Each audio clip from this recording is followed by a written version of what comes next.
E daí quem assumiu foi o irmão de Judas e de Jonatas, que era o Simão. Só que o Simão só ficou por um ano no reinado lá, que acabou falecendo, tá? E daí o filho dele, o João Hircano, herdou o reino, tá? E João Hircano tem muita importância no governo no reinado de Israel. João Hircano foi um rei expansionista, certo? Ele teve várias batalhas com o general Antíoco VIII Evergetes e, cara, ele teve muitas vitórias em cima deles, tá? Inclusive, ele foi o que invadiu a terra dos idumeus lá, que eram os edomitas. Lembra aquela história que eu falei para vocês no episódio anterior aí, que poderiam ser os edomitas os anticristos? Então, os edomitas foram derrotados por João Hircano, tá? E o João Hircano, ele fez os edomitas, idumeus na época já, né? Porque era na época dos gregos já, se transformarem, se virarem judeus, tá? E também ele fez isso com o pessoal da Samaria, tá? Que eram os samaritanos, né? Ele também destruiu todos os templos lá e voltou o judaísmo lá em Samaria, né? Então você vê de maneira contrária o que aconteceu com o Antíoco IV Epifânio, que ele quis helenizar todo Israel. O Hircano, João Hircano, ele está fazendo o contrário. Ele está pegando todos os povos que ele está fazendo, ele está dizimando a cultura judaica. Então ele tomou os edomitas. Você vai ver um pouquinho para frente aí que um dos edomitas vai ser o Herodes o Grande. Vamos já falar um pouquinho da história dele, tá? Que foi, na verdade, foi transformado em judeu, né? E, cara, tem os samaritanos, então é uma história bastante interessante, né? O governo de João Hircano foi próspero e longo, tá? E ele teve ele se juntou muito aos saduceus, que eram judeus, mas um pouco helenizados, tá? Eles tinham um pouco da cultura grega. Agregada é ótimo, né? Mas é justamente agregada ao sistema, né? Geralmente os saduceus eram pessoas muito ricas, tá? Então, politicamente era interessante para o João Hircano ficar ligado a eles. Enquanto que o Judas Macabeu, ele era ligado mais aos fariseus, tá? Que também que eram pessoas que tinham uma religião muito pura, mas eles tinham um negócio que eles tinham muita doutrina, mas eles eles mesmos não seguiam a doutrina que eles só sabiam falar, mas fazer eles não faziam, tá? É complicada essa história. E tem também, cara, a época lá, os essênios, né? Depois eu vou falar sobre isso. Os essênios eram povos meio que retirantes, assim, eles ficavam meio que isolados. Inclusive, eles ficavam naquela região onde foram encontradas as escrituras do Mar Morto, tá? Então, e também é provável, muito provável, que eles tenham escrito todos aqueles canons lá, né? Aquelas escritas canônicas lá, né? É bastante interessante isso, tá?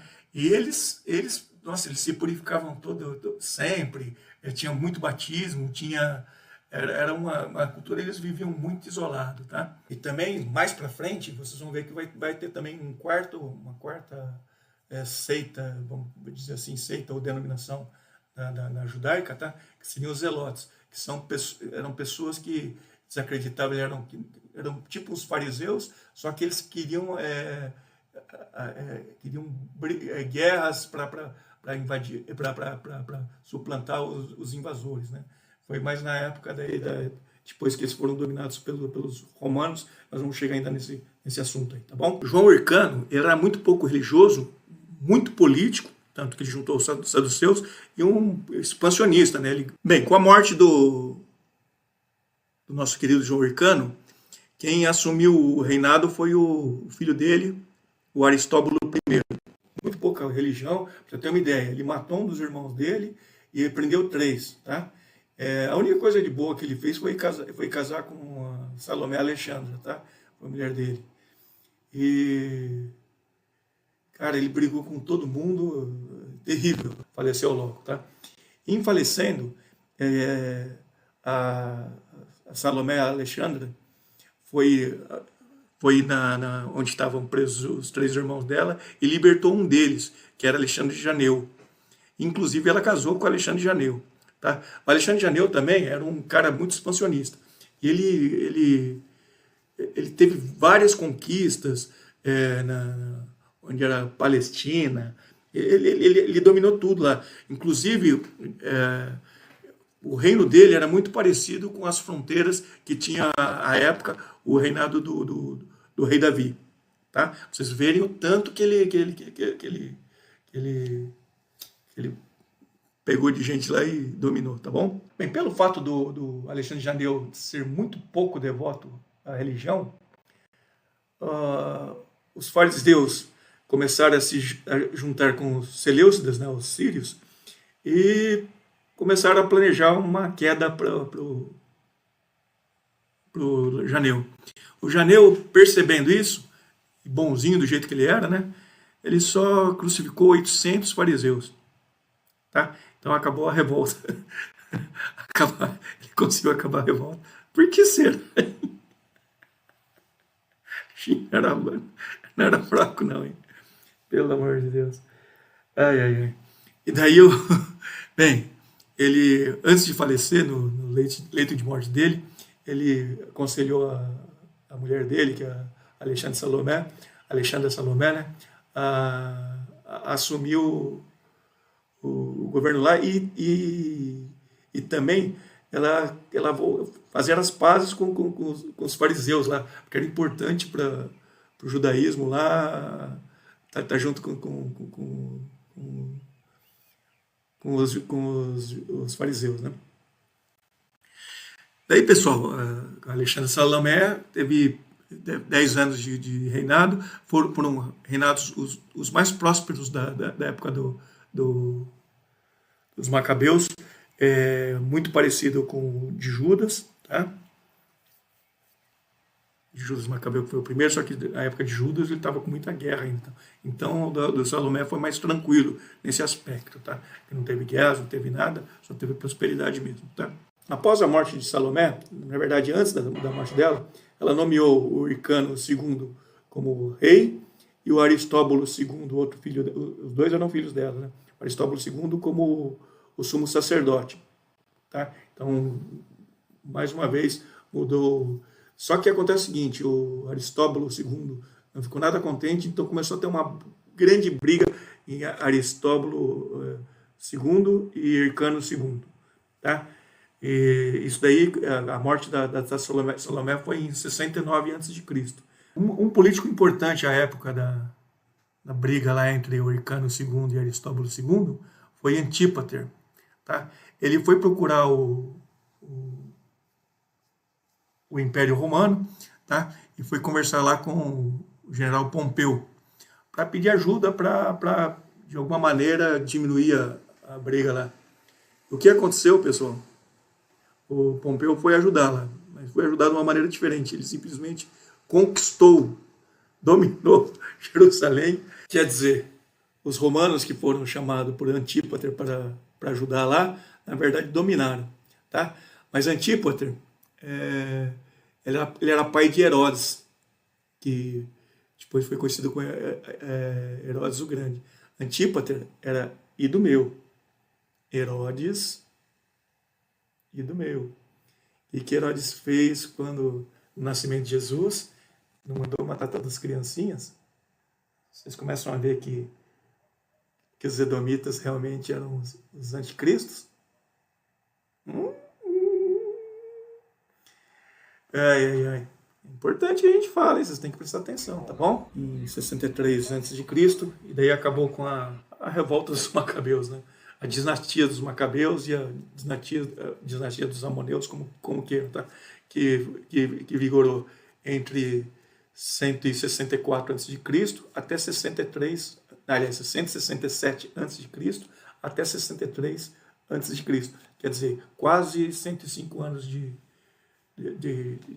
dinastias. Tá? Pessoal, a conclusão desse estudo aqui, a gente vê a resiliência do povo judeu, né, dos Macabeus, em não concordar de maneira nenhuma que um poder opressor, um povo estranho, invada a dominação do povo grego, né? E depois foram suplantados pelo povo romano, mas os romanos não mexeram com a religiosidade deles. Tanto que a época dos romanos tiveram os fariseus, né, que é muito falado na Bíblia, os saduceus, os essênios, que eu já falei dos três, e também dos zelotes. Aí sim, eles entraram para tentar tomar o reinado israelita. Tá? Bem, e na verdade, foi tanta briga dos zelotes lá, que em 70 antes de Cristo, daí o general Tito, simplesmente ele destruiu o templo, o segundo templo, tá? Cara, quer dizer, os zelotes foram importantes também, né, para tentar retomar, só que eles foram os causadores, vamos dizer assim, da derrubada do templo, do segundo templo, né? Mas você nem sempre ganha na vida, não é verdade? A religião de Abraão, que é a religião do Deus único, né? Deus Todo-Poderoso, nosso Deus, e mesmo com a opressão de povos muito superiores, muito mais poderosos, né?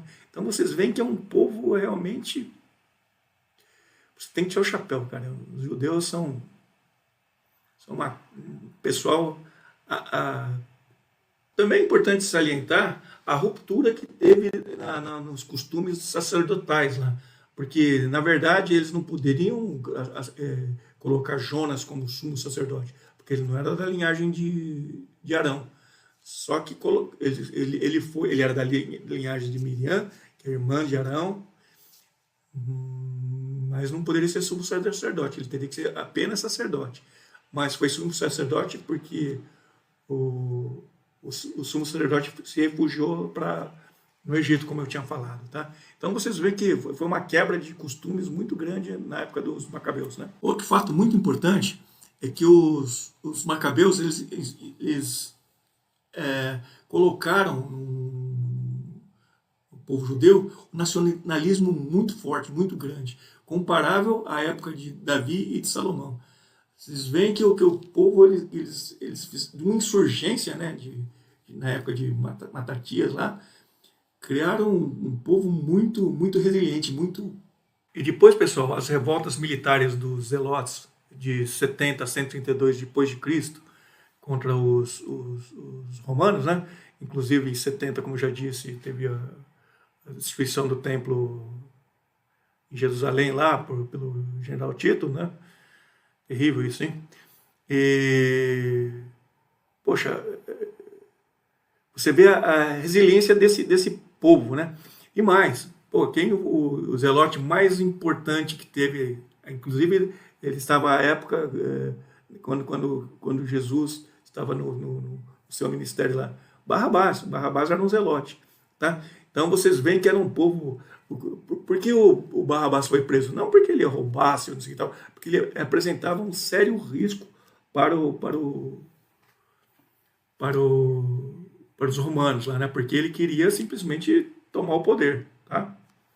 Então vocês veem que, puxa, que coisa maravilhosa, né? Que esses macabeus, cara, eles conseguiram simplesmente, e é uma pena que não está a gente entende o porquê não está na Bíblia evangélica, porque é um livro, vamos dizer assim, não canônico, né? E também foi no Concílio de Trento, em 1546, que ele foi assumido pela Igreja Católica, que também antes não tinha. Tá? Então, Só que se você pegar pela história, pela beleza da história e pelo fato de que se não fossem os macabeus, não existia a igreja, a religião judaica não existiria. Quer dizer, não tendo a igreja judaica, não existiria nem a católica, nem a evangélica, nem nada, senhores. Vocês veem a importância dos macabeus? Então, pessoal, é mais ou menos isso que eu queria falar, tá? E, poxa, agradecer muito a vocês aí estarem aguentando a gente aqui. E, poxa, dê um like aí se vocês gostaram desse. Eu tenho certeza que muitas pessoas aí, principalmente os evangélicos, não conhecem da história dos macabeus, né? Mas é importante, tá? Eu era católico, faz um ano mais ou menos que eu me tornei evangélico, mas a gente não tem nenhuma distinção de nenhuma denominação cristã, tá? A gente entende também as outras religiões, entende a religião muçulmana, entende inclusive o budismo, espiritismo, tudo. Só que a gente entende que o melhor caminho é Jesus Cristo, por isso que a gente entende que tem que ser alguma coisa cristã. E a gente entende também a judaica, que inclusive não aceita Jesus Cristo. Mas tudo é seu tempo, né? Eu acho que em algum momento todo mundo vai entender que a volta de Jesus Cristo aí, que está próxima, a gente vai entender que todos vão entender o que eu estou falando, tá bom, pessoal? Pessoal, muito obrigado pela compreensão aí, pelo carinho que vocês têm com a gente aí, tá? Um beijão. E, pessoal, façam comentários aí e façam pedidos de quais os pessoas vocês querem colocar, tá? Porque macabeus ninguém pediu, eu que inventei da minha cabeça aqui, tá bom? Um beijão, pessoal. Beijão, olha, Deus abençoe vocês e suas famílias fortemente. Muito obrigado, viu? Beijão no coração de vocês.